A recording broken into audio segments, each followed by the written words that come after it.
Despite the rain and cold weather, President Obama delivered a moving speech here at the Summerfest grounds in Milwaukee.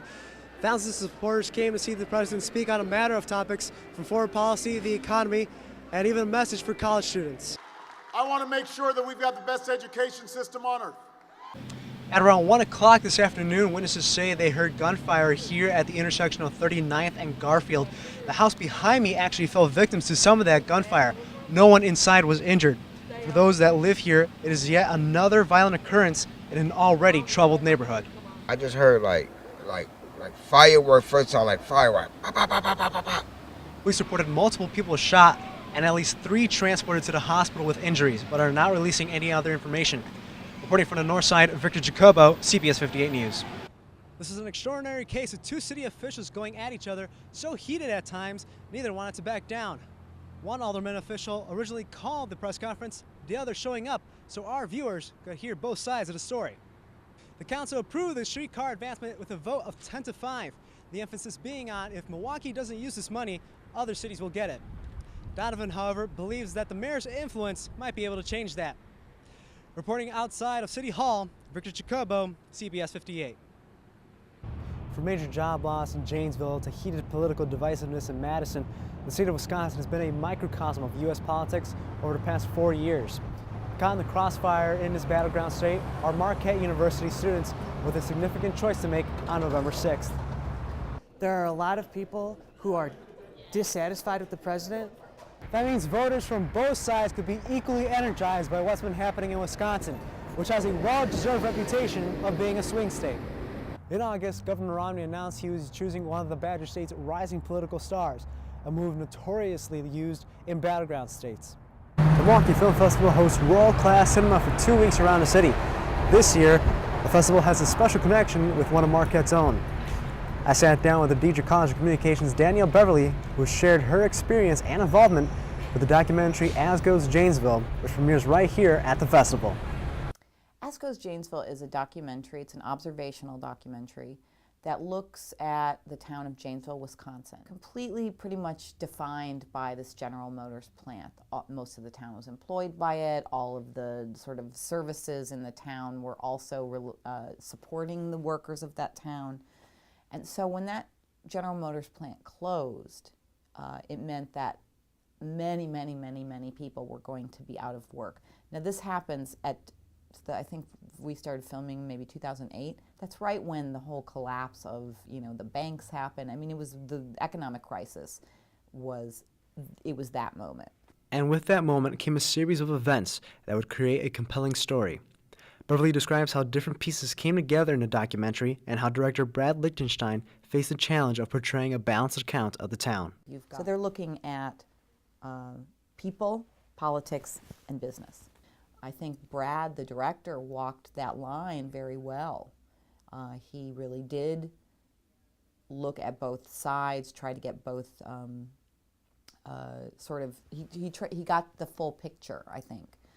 As Goes Janesville premieres at the Milwaukee Film Festival on Saturday, October 6th, with a fundraising event following. More information and tickets can be found at mkefilm.org. Reporting from the Oriental Theater on Milwaukee's east side, Victor Jacobo, Student Media Interactive. We use them just about everywhere, whether it's to make a phone call, keep track of our daily tasks, listen to music, or even just playing games. Smartphones have become an integral part of our lives. But for a device that's meant to keep us organized, it causes a lot of stress. At least that's what a recent survey from the University of Worcester found out. So, do smartphones cause more harm than good? I think it goes both ways because, I'm constantly waiting for the next email, and something that I probably don't want to get yet is always at my fingertips. But then on the reverse, I also can kind of pass time just mindlessly playing solitaire or reading Twitter updates, which is a stress reliever for me. According to the survey, participants who most frequently use smartphones were the most stressed. So stressed, in fact, that they often felt phantom vibrations or buzzing from their phone when it was not receiving any notifications or messages. Dr. William Cullinan of the College of Health Sciences believes that this occurrence is all in our head.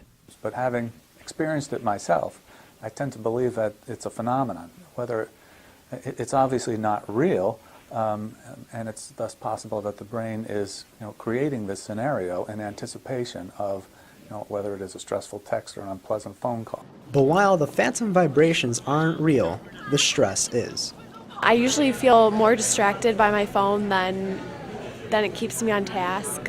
When I'm bored in class, I find that I'm usually playing games or something, and then I miss the material, so I find myself more stressed out. Dr. Cullinan, however, believes we all need a little stress in our lives. Stress isn't always uniformly bad. It can motivate us, help us get creative. Not as much would get done, let's say, without a certain level of stress. And yet on the downward slope of that inverted U curve, just the opposite happens. People seem to be less productive, less effective in whatever their functions are. According to Dr. Cullinan, there is no need to worry. We don't have all the answers to these phenomena.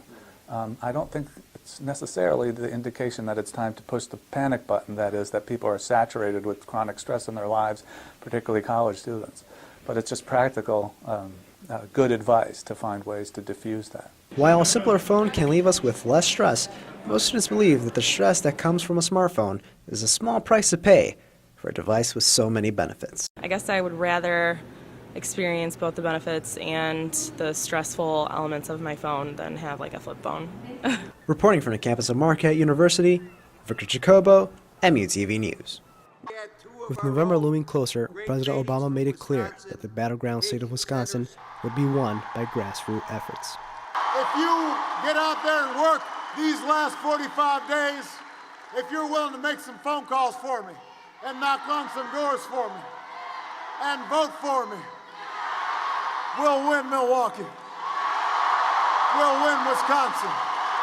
We'll finish what we started.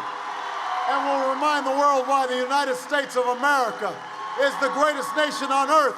This sun is going to come out. God bless you. God bless the United States. Reporting from the Summerfest grounds in Milwaukee, Victor Jacobo, Student Media Interactive.